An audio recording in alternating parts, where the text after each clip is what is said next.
A nota estava presa ao espelho do banheiro com um pedaço de fita adesiva, bem onde eu a veria primeiro ao acordar. Não era um bilhete carinhoso, nem uma lembrança de comprar leite. Eram 6 palavras escritas com a caligrafia apressada e presunçosa de Ricardo, meu marido há 22 anos, que selaram o fim da minha vida como eu a conhecia. Estou te deixando. Amanda me faz feliz. Por um momento, fiquei ali parada, com a escova de dentes na mão, a espuma da pasta começando a escorrer pelo queixo. O vapor do meu banho matinal condensava-se no vidro, embaçando as bordas daquelas palavras cruéis, como se o próprio universo tentasse suavizar o golpe. Mas não havia suavidade. Era um soco no estômago, um roubo à luz do dia. Abaixo da sua assinatura apressada, havia um PS que transformou a traição em uma aniquilação total. PS. Os advogados do banco vão te ligar sobre as hipotecas. Boa sorte. As hipotecas. No plural. Senti o chão de ladrilhos frios sob meus pés como se fosse uma camada fina de gelo prestes a rachar. Minha respiração ficou presa na garganta. Corri para o nosso quarto, o coração martelando contra minhas costelas. O lado dele da cama estava intocado, o armário aberto e vazio. Suas roupas de grife, seus sapatos italianos, seus relógios caros. Tudo se fora. Ele havia planejado isso. Não foi um impulso. Foi uma execução. Meu primeiro pensamento, estranhamente, não foi sobre Amanda, a assistente de marketing de 25 anos com cabelos loiros platinados e um sorriso que era tão brilhante quanto vazio. Meu primeiro pensamento foi sobre a Inovatec, a empresa que construímos juntos. Começamos na garagem da nossa primeira casa, com uma segunda hipoteca que meus pais nos ajudaram a conseguir e uma fé cega um no outro. Eu havia trabalhado de graça por 3 anos, cuidando dos livros, atendendo telefonemas, sendo a sócia, a secretária e a líder de torcida, tudo em um só pacote, enquanto ele era o gênio, o visionário.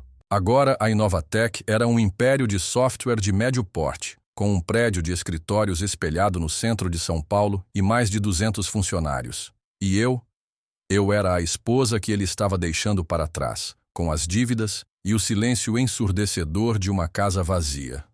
O telefone tocou mais tarde naquela manhã. Era o Sr. Almeida, do banco. Sua voz era uma mistura incômoda de piedade e formalidade corporativa. Senhora Medeiros, estamos ligando sobre as múltiplas linhas de crédito vinculadas à sua propriedade. Parece que houve uma inadimplência significativa. Ele falou sobre alavancagem, sobre investimentos de alto risco que deram errado, sobre empréstimos comerciais garantidos pela nossa casa. A casa em que criei nossos filhos. A casa que eu decorei com as economias que tinha antes de nos casarmos. Enquanto ele falava, eu olhava para a parede da nossa sala de estar, para o quadro que Ricardo me dera no nosso 10º aniversário, uma paisagem abstrata que ele disse que representava o nosso futuro, vasto e cheio de possibilidades. Naquele momento parecia apenas um emaranhado de cores caóticas e sem sentido. Quando desliguei, o silêncio era pesado, opressor. Sentei-me no sofá de veludo que ele insistiu em comprar no ano passado, o mesmo sofá onde Amanda provavelmente se sentou durante suas reuniões de estratégia tarde da noite. A dor era física, uma pressão no peito que tornava difícil respirar. Chorei. Chorei pela perda do meu casamento, pela humilhação, pelo medo paralisante do futuro. Ele havia me deixado com as ruínas financeiras, enquanto fugia para um novo começo, financiado pelo nosso futuro compartilhado. Ele me via como um dano colateral, um passivo a ser descartado. Naquela noite, em meio ao desespero, enquanto vasculhava gavetas em busca de apólices de seguro, qualquer coisa que pudesse me dar um bote salva-vidas, encontrei. No fundo de um arquivo antigo, dentro de uma pasta empoeirada rotulada como Documentos Legais, Início, estava o acordo original de incorporação da Inovatec Soluções de TI Libomadódida. E lá, na segunda página, estava a cláusula que eu mesma insisti em incluir, tantos anos atrás. Uma cláusula que Ricardo, em sua arrogância crescente, havia claramente esquecido. Minha contribuição inicial, a herança da minha avó que deu o pontapé inicial em tudo, não foi registrada como um empréstimo, mas como capital. Em troca, recebi ações. Meus dedos tremeram ao desdobrar o certificado de ações que estava grampeado ao acordo. Ali, impresso em tipografia formal, estava o meu nome de solteira, Helena Almeida. E ao lado, a porcentagem que me pertencia, 51%. Eu não era apenas a esposa. Eu não era a vítima que ele deixou para se afogar em dívidas. Eu era a sócia silenciosa, a acionista majoritária. Um tipo diferente de sentimento começou a substituir a dor. Não era felicidade, não ainda. Era frio, claro e afiado como uma lâmina de aço. Ricardo achava que tinha fechado o livro da nossa vida juntos. Ele não sabia que eu era a dona da editora. Levantei-me, fui até o espelho e olhei para o meu reflexo. Os olhos vermelhos, o rosto manchado de lágrimas. Mas por trás da mágoa, vi uma faísca. Uma chama que ele pensava ter apagado, mas que, em vez disso, ele havia acabado de regar com gasolina. Boa sorte, Ricardo. Sussurrei para o meu reflexo. Você vai precisar. 22 anos. É muito tempo para se dedicar a uma pessoa, a uma parceria. Quando conheci Ricardo, eu era uma jovem analista financeira, com uma carreira promissora pela frente. Ele era um programador brilhante, cheio de ideias, mas sem capital.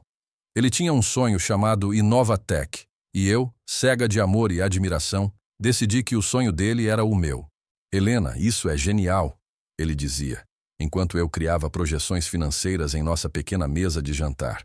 Você tem um cérebro para negócios que eu nunca terei. E eu acreditava nele. Acreditava em nós. Usei a herança de R$200 mil que minha avó me deixou. Todo o meu pé de meia para registrar a empresa e comprar nosso primeiro servidor. Foi minha ideia estruturar meu investimento como uma participação acionária. É mais seguro, Ricardo, eu expliquei. Isso me torna uma parceira, não uma credora. Protege nós dois. Ele concordou prontamente, mal olhando os papéis que nosso advogado de família redigiu. Para ele, era uma formalidade. Para mim, era a âncora do meu futuro. Nos primeiros anos, a Inovatec era nossa vida. As noites eram passadas codificando e fazendo chamadas de vendas. Os fins de semana eram para montar móveis de escritório baratos e sonhar com o dia em que teríamos um endereço comercial de verdade. Eu larguei meu emprego para me dedicar em tempo integral, sem salário. Eu era a CFO, a gerente de RH e a faxineira, tudo ao mesmo tempo. Quando nosso primeiro filho, Tiago, nasceu, eu recuei um pouco, mas nunca completamente.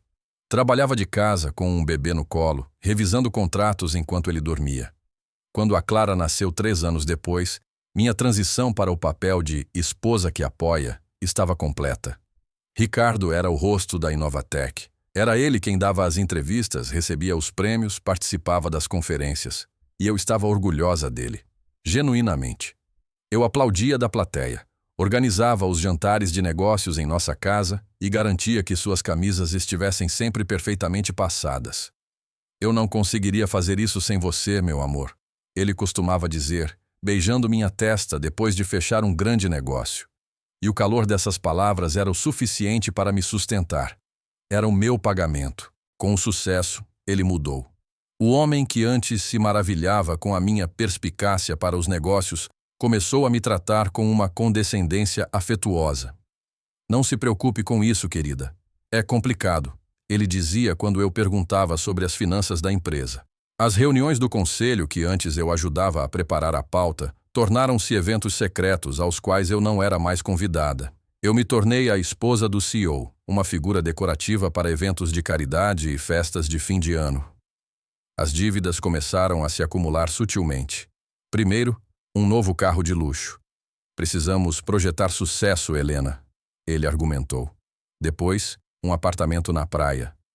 Para entretenimento de clientes importantes. E então, as viagens. Viagens que ele fazia sozinho ou com sua equipe executiva, que eu descobriria mais tarde, frequentemente incluía Amanda. Quando eu questionava os extratos do cartão de crédito, repletos de despesas em hotéis 5 estrelas e restaurantes com estrelas Michelin, ele ficava irritado. Isso é o custo de fazer negócios. Você não entende a pressão que estou sofrendo. Estou fazendo isso por nós, pela nossa família. E como uma tola, eu acreditei. Ou melhor, escolhi acreditar. Porque a alternativa era admitir que o homem com quem eu dividia a minha cama há mais de 2 décadas havia se tornado um estranho. Um estranho ganancioso e mentiroso. O desprezo final veio na forma como ele me deixou. Sem uma conversa, sem a dignidade de um confronto cara a cara. Apenas um bilhete covarde e um rastro de ruína financeira. Ele não apenas partiu meu coração. Ele tentou quebrar meu espírito, me deixar impotente e assustada.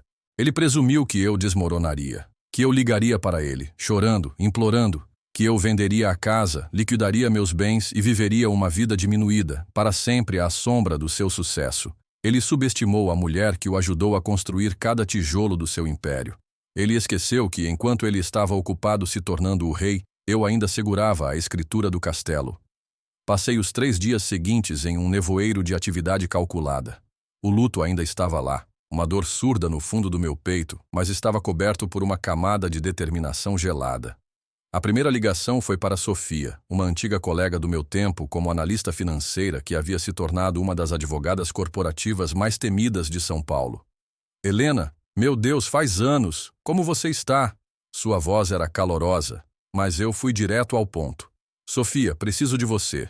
Não como amiga, como advogada. É sobre a Inovatec. Houve uma pausa. A empresa do Ricardo? O que aconteceu?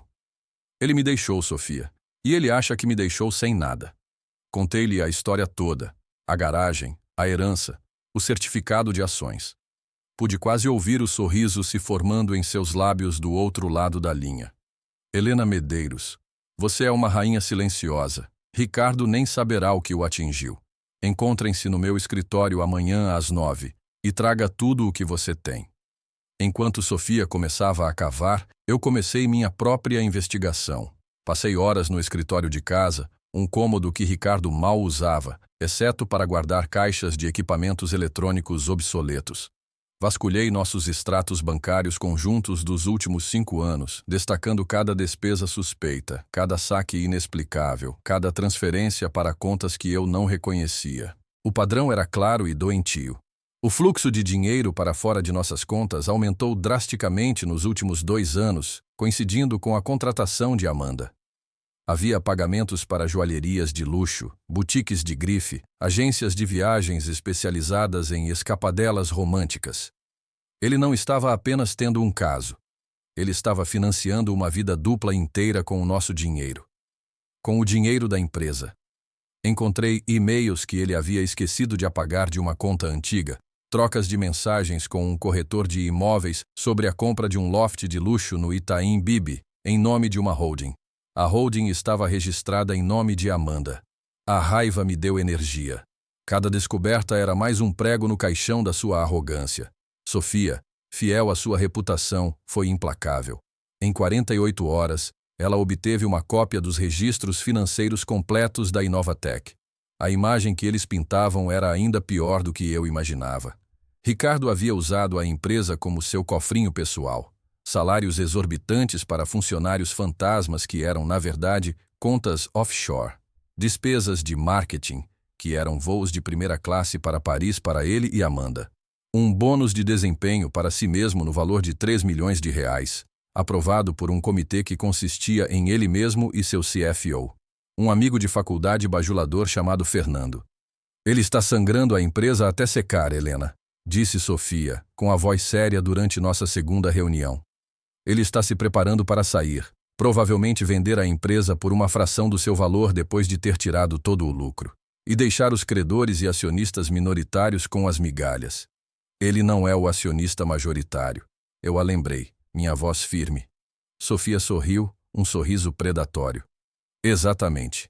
Ele se esqueceu da regra mais básica dos negócios. Nunca subestime a pessoa que estava lá no começo. O plano estava se formando.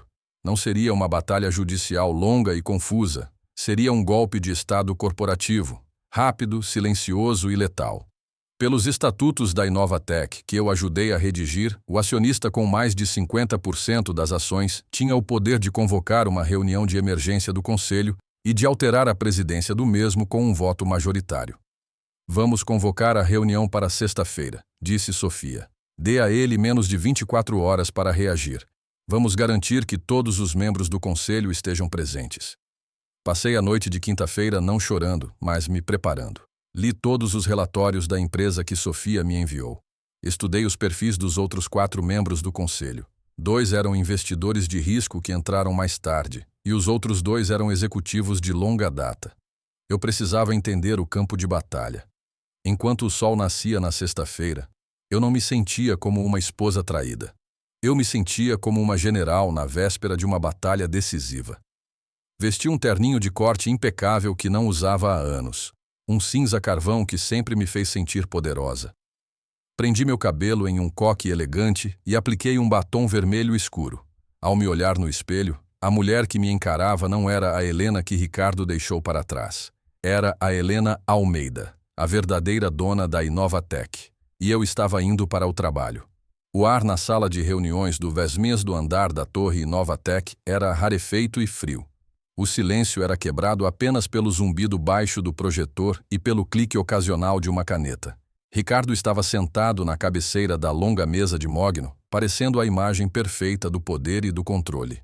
Ele usava um terno Armani e um sorriso condescendente, como se esta reunião de emergência fosse apenas um pequeno incômodo em seu dia agitado. Seu CFO e lacaio, Fernando, sentava-se à sua direita, parecendo um cachorrinho ansioso. Os outros 3 membros do conselho, 2 homens de meia idade com a aparência polida de capitalistas de risco e uma mulher mais velha, a chefe de operações, que parecia perpetuamente cansada, folheavam a pauta com expressões confusas. A pauta era deliberadamente vaga. Discussão urgente sobre a direção estratégica e liderança da empresa. Ricardo limpou a garganta. Bem, já que estamos todos aqui, vamos começar. Agradeço a presença de todos em tão pouco tempo. Tenho certeza de que todos estão se perguntando por que convoquei esta reunião. Você não a convocou, Ricardo. Uma voz calma e firme cortou o ar. Todos os olhares se voltaram para a porta. Lá estava eu, com Sofia ao meu lado, segurando uma pasta de couro. Por um momento, Ricardo me encarou com pura descrença, como se estivesse vendo um fantasma. Um leve rubor subiu por seu pescoço. Helena, o que diabos você está fazendo aqui? Este é um assunto do conselho. Eu sei, respondi, caminhando deliberadamente para a cadeira vazia na outra extremidade da mesa, diretamente em frente a ele. É por isso que eu a convoquei. Um murmúrio percorreu a sala. Ricardo forçou uma risada. Isso é ridículo. Você não tem autoridade para... Na verdade, ela tem, interrompeu Sofia, sua voz cortante. Ela distribuiu cópias de um documento para cada membro do conselho.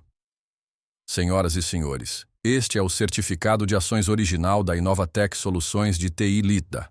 Como podem ver, a senhora Helena Almeida detém 51% das ações com direito a voto da empresa, tornando-a a acionista majoritária.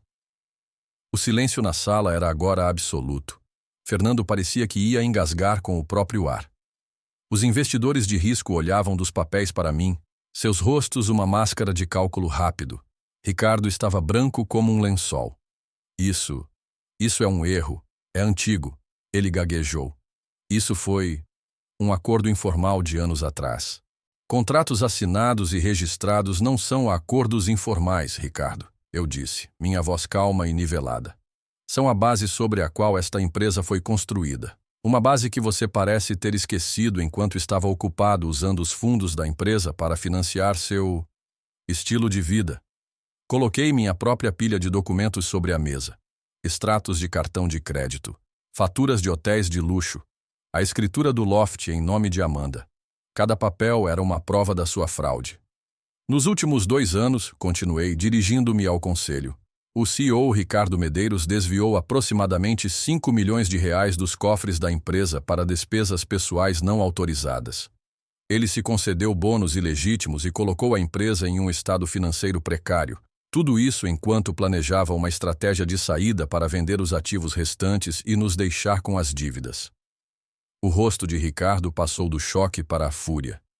Isso é uma mentira. Você não sabe do que está falando. Você é apenas uma dona de casa amarga. Eu sou a dona de casa amarga que usou a herança da avó para que você pudesse comprar seu primeiro computador. Respondi, minha voz ganhando uma borda de aço. Eu sou a dona de casa amarga que trabalhou de graça por 3 anos para que esta empresa pudesse sobreviver. E agora, Eu sou a dona de casa amarga que é a sua chefe. Virei-me para o conselho. De acordo com o artigo 7, seção 3, dos estatutos da empresa, como acionista majoritária, eu tenho o poder de nomear e destituir o presidente do conselho. E como a primeira ordem de trabalho sob a minha nova liderança, eu gostaria de propor uma votação. Uma votação para a remoção imediata de Ricardo Medeiros de seu cargo de CEO e de seu assento neste conselho, por justa causa, devido à fraude e má gestão grosseira. Olhei para cada membro do conselho. Todos a favor? Lentamente, uma por uma, as mãos se ergueram. Primeiro a chefe de operações com um olhar de alívio cansado. Depois os dois investidores de risco, que claramente preferiam se alinhar com o novo poder a afundar com o navio em chamas. Apenas Fernando permaneceu com as mãos na mesa, olhando para Ricardo em pânico. A moção foi aprovada. Declarei no silêncio atordoado. Ricardo, você está demitido. Fernando, você também. A segurança irá acompanhá-los para fora do prédio. Por favor, deixem todos os bens da empresa, incluindo chaves, cartões de crédito e o carro que está na garagem. Ricardo ficou de pé, derrubando sua cadeira. Seus olhos estavam selvagens. Você não pode fazer isso, Helena. Eu construí isso. É meu. Você construiu sobre a minha fundação, e você se esqueceu de quem realmente possuía o terreno. Eu disse friamente. Agora, saia da minha sala de reuniões. Ele ficou ali por mais um segundo, o peito arfando, o rosto vermelho de fúria e humilhação. Então, derrotado, ele se virou e saiu, com Fernando se arrastando atrás dele como uma sombra patética. Quando a porta se fechou, deixei escapar uma respiração que não sabia que estava segurando. Olhei para a cabeceira da mesa, para a cadeira agora vazia. Eu não senti alegria. Eu senti uma calma profunda e retumbante. Justiça. Bem, disse um dos investidores, quebrando o silêncio com um sorriso hesitante. Parece que temos uma nova presidente. Senhora Almeida, quais são seus planos para a Inovatec? Inclinei-me para a frente pegando a pilha de relatórios financeiros que Ricardo havia preparado. Primeiro, eu disse, vamos cancelar o apartamento na praia e a viagem para as Maldivas. Depois vamos fazer uma auditoria muito, muito completa. A queda de Ricardo foi tão rápida quanto espetacular. A notícia de sua demissão e da minha ascensão se espalhou pelo mundo corporativo de São Paulo como um incêndio. A narrativa que ele tentou pintar, de um CEO visionário derrubado por uma ex-esposa vingativa, desmoronou rapidamente quando os detalhes da auditoria começaram a vazar. Fraude, desvio de fundos, uma vida de luxo construída sobre mentiras. Sua reputação foi destruída. Amanda o deixou em menos de uma semana. Aparentemente, a vida com um CEO desempregado e em desgraça, sem acesso a jatos particulares e cartões de crédito ilimitados, não era tão feliz assim. Ela desapareceu de volta para a obscuridade de onde viera, deixando Ricardo sozinho no loft de luxo que ele não podia mais pagar. Eu, por outro lado, mergulhei no trabalho. Os primeiros meses foram um turbilhão. Havia tanto para consertar, tanto para limpar. Com a ajuda de Sofia e do conselho agora leal, estabilizamos a empresa. Cortamos as despesas extravagantes, renegociamos as dívidas que Ricardo havia acumulado e focamos em reconstruir a confiança com nossos funcionários e clientes. Descobri que amava aquilo. A estratégia, a resolução de problemas, a liderança. A perspicácia para os negócios que Ricardo elogiava e depois descartou estava toda lá, adormecida, esperando para ser despertada. Promovi a talentosa chefe de operações, a senhora Vargas, para o cargo de CEO e, juntas, formamos uma equipe formidável. A cultura na Inovatec mudou de uma de medo e excesso para uma de colaboração e inovação genuína. O moral disparou. Cerca de 6 meses depois, recebi uma ligação. Era Ricardo. Sua voz era irreconhecível, fina, desesperada. Ele havia perdido o loft. Estava sendo processado por credores. Ele precisava de dinheiro. Helena, por favor, ele implorou. Pelo tempo que passamos juntos. Eu não tenho nada. Eu o ouvi em silêncio, sem raiva, sem piedade. Apenas uma distância calma. Nosso acordo de divórcio está sendo finalizado pelos advogados, Ricardo. Eu disse a ele. Você receberá sua parte legal dos bens conjugais, depois que as dívidas que você criou em meu nome forem subtraídas. Suspeito que o valor final não será muito favorável a você. Mas a empresa, ele gaguejou. Eu mereço metade dela.